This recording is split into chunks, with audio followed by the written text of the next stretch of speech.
Skip Bayless sends ridiculous warning to Browns. Shedeur Sanders. Shedeur Sanders. Shedeur Sanders of the Cleveland Browns has been caught up in plenty recently. After falling in the draft in ways that nobody expected, Sanders was also cited for 2 speeding tickets. It's an unfortunate situation for the young man, but it's also important to recognize that he's just that. Sanders is a young kid with fast cars, and unfortunately, people make mistakes when they drive them. He isn't the first one, and he certainly won't be the last. However, because the Browns quarterback has the status he does, especially with his father, Deion Sanders, many like to discuss it in a much different light than they would if it were a different athlete. That includes Skip Bayless, who recently went on another rant about Sanders, stating that he'll be back with his father if he doesn't figure his stuff out. Shedeur, you got to be driven, man. This is it. This is your shot. It's going to come and it'll go. I believe in you with all my heart and soul. You're a tough young man. You took so much punishment over the last 2 years. So much punishment, Bayless said. You showed me real mental and physical toughness. You have big-time ability and command of that position, deadly accurate, plenty of arm, clutch. You got the whole package, Shedeur.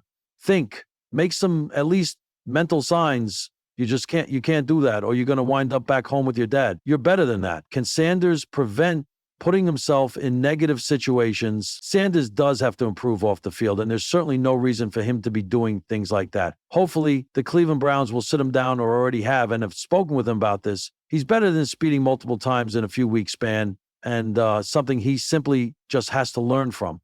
However, some have posed the idea that he already knew this, including Mike Florio. He noted that it's a lack of awareness on his part and that he should have stopped after the first one. Shedeur Sanders is deep into the public eye as you can be, Florio said, person. It just speaks to a lack of awareness. You have to understand how your behavior is going to result in consequences. After everything he's been through, you would think he would have figured it out by now. 1, fine.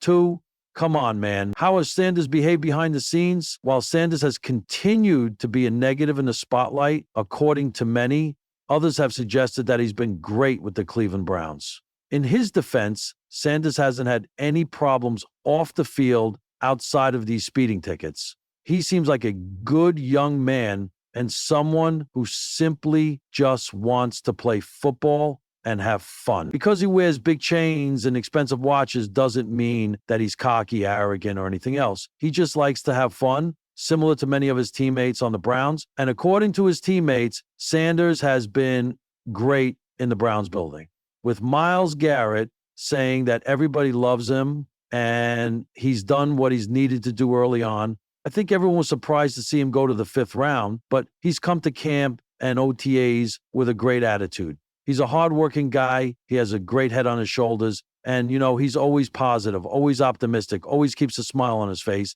And you like going to work with people who have that kind of attitude, Garrett said. In a move that has sports media and Twitter/X/whatever we're calling it now, buzzing, veteran hot take artist Skip Bayless has once again lit a rhetorical flamethrower, this time aimed at Cleveland Browns rookie quarterback Shedeur Sanders. Bayless, known for his unapologetic devotion to contrarianism and his deep-rooted affection for Dallas Cowboys drama, didn't waste time after hearing the Browns officially drafted Deion Sanders' son on a recent episode of Undisputed, now increasingly resembling a soap opera for football fans with high blood pressure. Skip unleashed a wild monologue that bordered somewhere between Shakespearean tragedy and sports talk hysteria.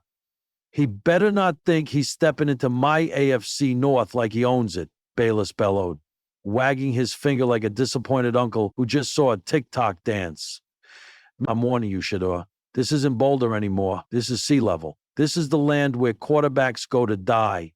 His co-host, momentarily stunned into silence, just sipped his coffee and muttered, here we go again. But Skip wasn't done. Let me tell you something, Bayless said, practically levitating out of his chair. You might have had flash in college. You might have had that Coach Prime swagger, but the NFL eats swagger for breakfast and spits out regret by dinner. You want to be elite in Cleveland? Better ask Johnny Manziel how that turned out. Social media went predictably bonkers. Within minutes, Skip Bayless' challenge was trending, with users impersonating him, screaming at their pets, trash cans, and even cups of coffee. One post read, "Skip warned a rookie like he's Gandalf at the bridge. You shall not pass the Ravens' defense." Others speculated what Skip's real issue was. Is Skip mad at Shedeur, or mad that someone younger, cooler, and with better chains is in the spotlight? One fan posted. Sounds personal. But beneath the circus of takes and memes lies a real story. The pressure on Shedeur Sanders is enormous, and Skip Bayless, like him or not, just poured gasoline on an already flaming flame. The Browns didn't just draft Shedeur for talent. They drafted him for hope, swagger, leadership, and the off chance he can break a quarterback curse longer than most marriages.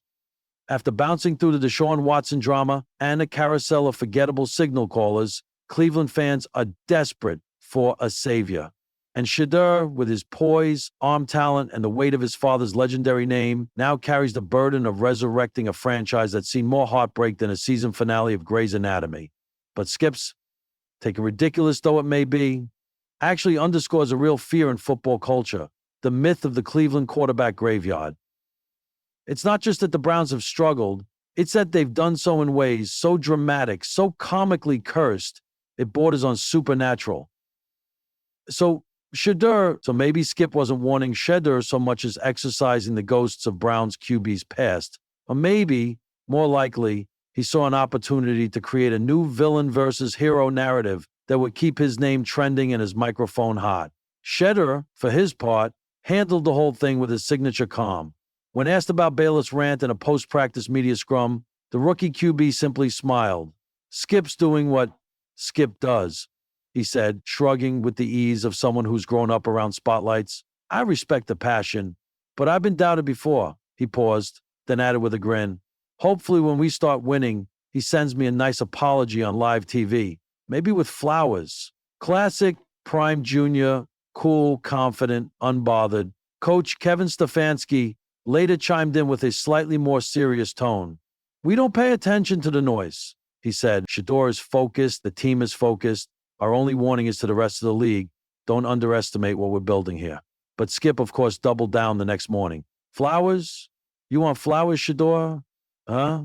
I'll send you a bouquet of Blitz packages from the Steelers, he said on his show, arms flailing as if conducting an invisible orchestra of outrage. Until you prove me wrong, on that field, you are just potential wrapped in preseason highlights. One thing's for sure, the saga of Shedeur Sanders in Cleveland just gained a new subplot, a classic media man versus rising star showdown.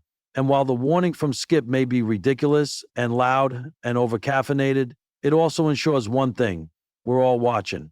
So when week 1 arrives and Shedeur takes the field in that orange and brown jersey, the stakes won't just be about winning a game. It'll be about proving that maybe, just maybe, this young quarterback is the one who finally breaks the curse, silences the critics, and sends Skip Bayless into a quiet moment of reflection, or at least a 24-hour moratorium on yelling, which might be a miracle in itself.